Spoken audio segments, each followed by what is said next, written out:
effectivement doyen Keita comme ni ko tonton Gaye waxee gis nga premier ministre li nga xamante ne wax na ko tey jii sa démission s'impose d'autant plus que dem na ba xam ne moom ñi nga xam ne tey ñu ci bari ci ñoom moo leen tabboon tey jii ils sont voués à l'échec parce que li ñu fi def yëpp daanaka dëppoowul ak moom li mu prôné woon ak li mu jaayoon askanu Sénégal est-ce que aussi réellement waruñu taxaw wax ci démission waxuma du ma wax sax premier ministre mais de tout le gouvernement wala au moins ñu def remaniement ñenn ñu jëlee leen seen poste changé leen ngir ñu mën a liggéey réew mi jot na nag. boo nu dugalee foofu da ñuy jaaxal yow sa bopp. parce que boo bëggee faj dara maa ngi koy wax démb rek sama benn vidéo. da ngay poser problème bi d'abord. problème soo ko mënul poser mënoo faj dara. nous si on s'égare maintenant surfer ci kaw rek. événement bi def ay commentaires. du dem vous avez remarqué. lui il est parti par exemple d'un élément de départ qui consiste à dire que ni c'est un aveu d'échec. foofu point de départ la pour dugg ci analyse bi. deuxième aveu la après l'aveu du président de la République du point de vue de l'analyse des faits concrets. loolu moo fi nekk mais moi je dirais troisième aveu d'échec la. parce que nous avons eu sur ce tableau-là à enregistrer la contribution du président de l'Assemblée nationale. qui a parlé lui aussi dans ce sens-là. en disant que dañ fi fekk matt bu tooy. et tout cela pour expliquer.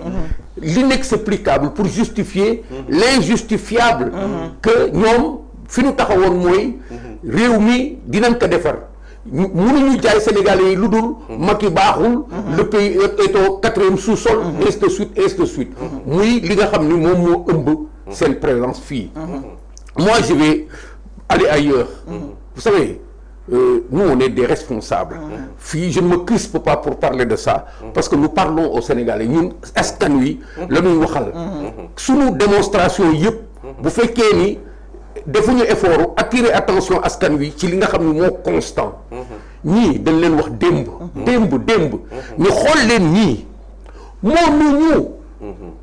xool leen ñii amuñu programme xool leen ñii c'est des manipulateurs xool leen ñii c'est des populistes xool leen ñii li ñu digge yëpp mënuñu ko et vous rappelez l'histoire de Koukandé c'était avant qu'il ne soit arrivé au pouvoir que nit ñi gis ni ñii dañuy diggee lu ñu mënul ñu koy liyaar di ko liyaar ba Ahmed Khalifa Niass ñëw indil ñu comparaison Koukandé pédagogiquement c'est tellement valable loolu ci la ñuy revenir ce que nous constatons aujourd'hui c'est un premier ministre qui va du coq à l'âne et qui nous amène aujourd'hui quoi une sanction de son attelage mais fan la jógee quand il se donnait la permission contre vents et marées de faire ce qu'il pouvait faire parce que seen projet loolu la dëppoo ñoom nguur lañ doon wut bi ñu jotee ci nguur gi les tintamarres qu'ils ont fait mooy sunu affaire la ñun ñoo ko moom ku ci bokkul doo ci laal ainsi de suite loolu mooy conducteur u nomination yi c'est-à-dire l'esprit de Pastef mu ngi toll woon ci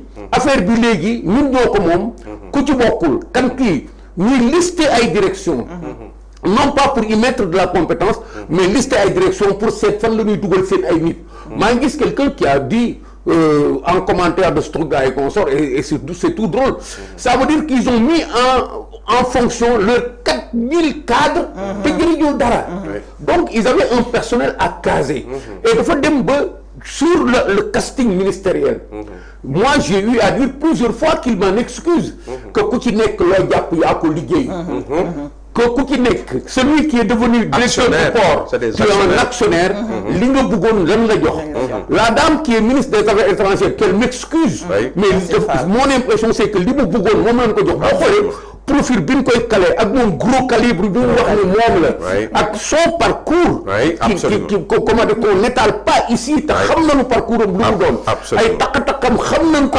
yoonam xam nañ ko ça veut dire que fi mu taxaw nii fii rek la mënoon revendiquer boo xoolee le népotisme qu'il y a autour de sa personne autour de sa famille je ne cite personne mais nga xool que ci yeneen famille le ministre comment dirais-je encore de l'industrie je le dis encore du commerce et de l'industrie mais parce que ce bonhomme-là a travaillé à Nestlé alors c'est un industriel moom xam na fu mu jëlee Sénégal parce que il a eu à participer à l'application des politiques d'industrialisation du président Macky Sall surtout ci fi mu dëkk alors il a des prétentions justifiées le ministre de l'agriculture parce que béykat la, c'est un agro-industriel.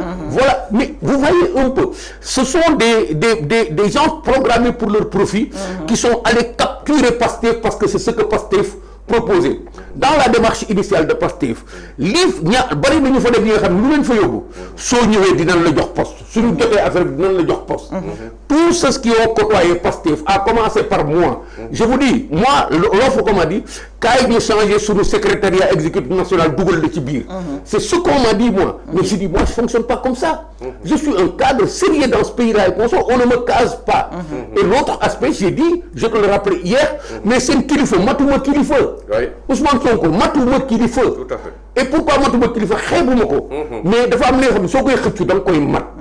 Ñun ñëpp on peut suivre quelqu'un. Si je dis aujourd'hui que je suis un militant de la paix, je suis un supporter du président Macky Sall, mais def ko mat et le monde me donne raison. Est-ce que vous voyez un peu toutes ces choses-là? Pastef ne pouvait pas produire moins que ça. Moins que ça. Ils ont clientélisé l'administration et aujourd'hui... Plus que ça. Et plus que ça. Et aujourd'hui, c'est pas une fuite en avant. C'est la même chose qu'il fait partout. Il n'a jamais tort. L'incompétence se manifeste comme ça quand tu es en responsabilité. Tu rejettes toujours à la première occasion les torts sur les autres. N'est-ce pas eux qui parlaient de séminaires pour moderniser? Moderniser quoi? Administration, moi la former.